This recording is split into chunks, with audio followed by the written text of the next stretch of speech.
e già poi ha destaccato a quella locomotiva e io ho tentato di farla passare per sopra per farla cascare dentro, insomma che cascasse tutto con la locomotiva, ponte e tutto quanto, io pensavo. E invece è passata via, ma io che caricata di carbone, di robe, perché era locomotiva che non era carbone, a andare a fermarsi a Grisignano del Rocco.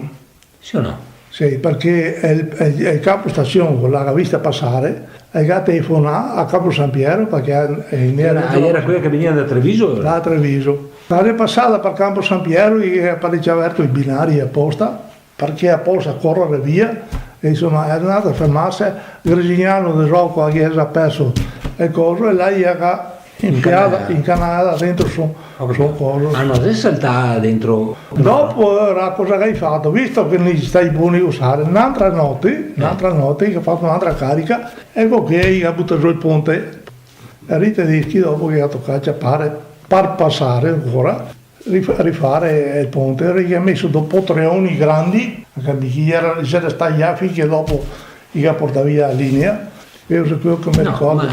Ma il parroco l'ha scritto che ieri sera, no? È successo, è morto un partigiano e anche hanno fatto saltare la locomotiva. Sì. No, la locomotiva dentro la ferrovia non è cascata, è passata via dritta. La locomotiva. Questo qua sono sicuro perché ho visto passare, la mia parrocchia ho visto passare da tanti anni, ma è stato quello che mio padre ha detto dove vai? Il bar Verte era perché qua era il passaggio, la strada, il bar Verte c'era il capostazione, qua che allora era ancora il capostazione era di Piombino? De Ronchi di Piombino.